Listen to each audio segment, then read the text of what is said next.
माझ्या कवितेचं नाव आहे कविमन. आजकाल कवितेपासून लांबच राहते मी. आजकाल कवितेपासून जरा लांबच राहते मी. उगीच तिला गोंजारत नाही मी. उगीच तिला गोंजारत नाही मी. कुशीत घेणं तर सोडूनच दिलंय म्हणा. कुशीत घेणं तर सोडूनच दिलंय म्हणा. फार लगट करायला लागले की उगीच चिडचिड करते मी. फार लगट करायला लागले की उगीच चिडचिड करते मी. त्या बिचाऱ्या गोंधळून जातात. त्या बिचाऱ्या गोंधळून जातात. माझ्याकडे मात्र केविलवाण्या नजरेने पाहतात. मी डोळे वटारले की शांत शांत होऊन जातात. मी डोळे वटारले की शांत शांत होऊन जातात. येता भान मग कवी मनाचं पुन्हा कविता करू पाहते. येता भान कवी मनाचं पुन्हा कविता करू पाहते.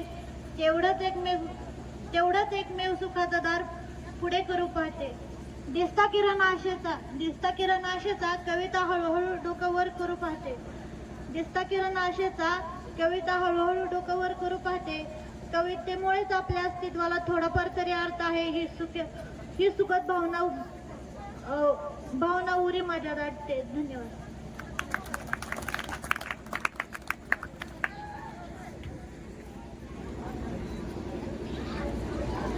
बघा शब्दाची मांडणी कशी असते. म्हणजे कवी मगाचे बोललो मी फुलवत कविता आणतो. शब्द आणि कवीच्या भावना याचा जर मेळ लागला तर कविता तयार होते. कारण मगाशीच म्हटलं मी, बहिणाबाई चौधरीच्या शाळेत कधीच गेले नाहीत. सहज म्हणतात, सहज. अरे संसार संसार, नीट लक्षात घ्या. अरे संसार संसार जसा तवा चुल्यावर. संसार कसा असतो मगा सोनाली ताईने सांगितलं. त्यांचे मिस्टर म्हणलेले की कविता करताय पण आधी भाजीचं बघा म्हटलेलं लक्षात घ्या. त्याच्यावरून सहज मला बहिणाबाईच्या काव्याची आठवण झाली. अरे संसार संसार जसा तवा चुल्यावर, आधी हाताला चटके मग मिळते भाकर.